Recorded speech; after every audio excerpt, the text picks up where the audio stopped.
चढ़ती कला fast news. नमस्कार, मैं रचना शर्मा चढ़ती कला टाइम टीवी देख रहे सभी दर्शकों का स्वागत करती हूं। आप देख रहे हैं फास्ट न्यूज।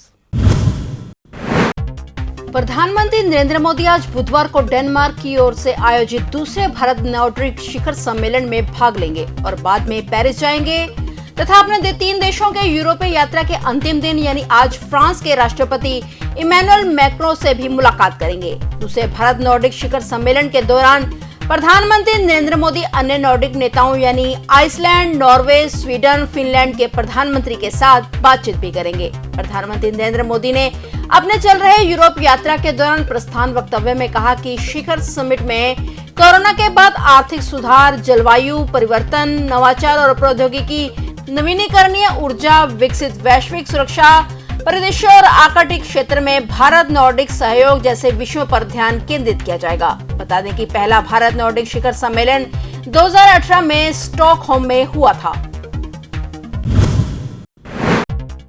जोधपुर में मंगलवार को हुए उपद्रव के सिलसिले में 97 लोगों को अब तक गिरफ्तार किया जा चुका है, जबकि शहर में आज बुधवार को लगातार दूसरे दिन कर्फ्यू जारी रहा। पुलिस ने दावा किया है कि शहर में हालात नियंत्रण में हैं। जोधपुर पुलिस नियंत्रण कक्ष से मिली जानकारी में कहा गया है कि अब तक 97 लोगों को गिरफ्तार किया गया है। मंगलवार रात से स्थिति नियंत्रण में है और कोई नई अप्रिय घटना नहीं हुई।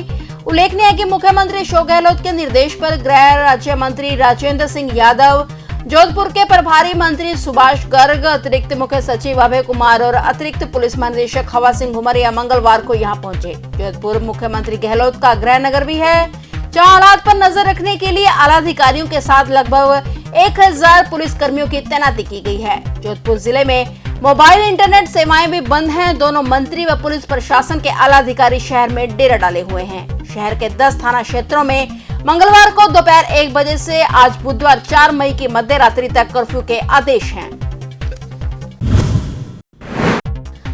राजद्रोह के आरोप में जेल में बंद अमरावती के सांसद नवनीत राणा और उसके पति और विधायक रवि राणा को जमानत मिल गई है। बता दें कि हनुमान चालीसा विवाद को लेकर स्थानीय पुलिस ने 23 अप्रैल को राणा दंपति को उनके घर से गिरफ्तार किया था। नवनीत राणा भाईखला स्थित महिला कारागार में हैं, जबकि उनके पति पूर्व महाराष्ट्र के तलोजा में स्थित जेल में बंद है। भारतीय दंड संहिता की अलग अलग धाराओं के तहत उन्हें गिरफ्तार किया गया था, जिनमें 2 समुदायों के बीच शत्रुता को हवा देना और राजद्रोह भी शामिल है।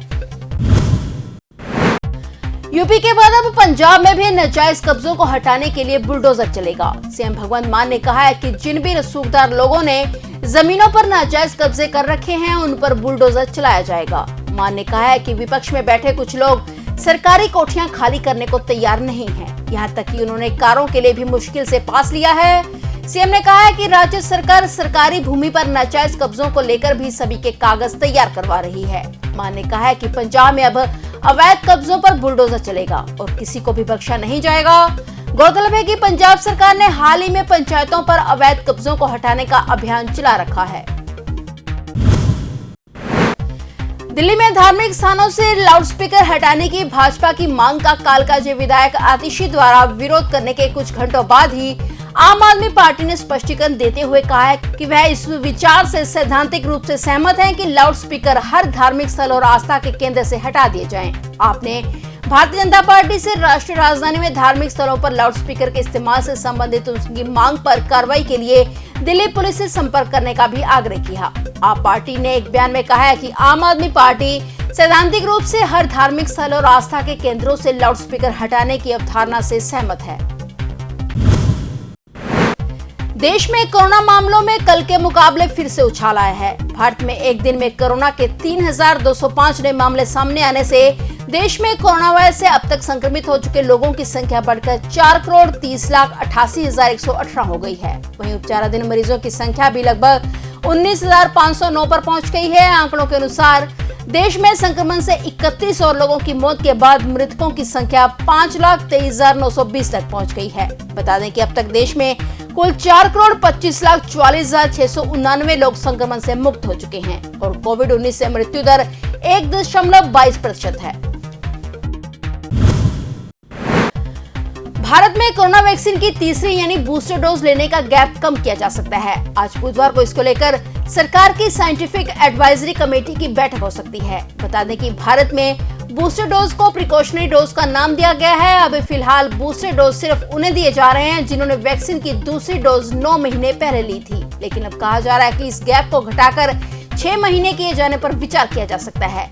इस वक्त अंतर्राष्ट्रीय यात्रा करने वाले लोगों से कई देश बूस्टर डोज के सर्टिफिकेट मांग रहे हैं, लेकिन भारत में 9 महीने का गैप होने के चलते लोग बूस्टर डोज नहीं लगवा पा रहे हैं। ऐसे में इन लोगों को विदेश जाने में भी परेशानी हो रही है। कई देशों ने तीसरे डोज को लेकर गैप कम कर रखा है। ऐसे में सूत्रों के मुताबिक सरकार इस मुद्दे पर चर्चा कर सकती है। भारत में इस वक्त कोवैक्सीन और कोविशील्ड की तीसरी डोज लगाई जा रही है। कहा जा रहा है कि इन दोनों वैक्सीन से वायरस से लड़ने की क्षमता करीब 8 महीने तक रहती है।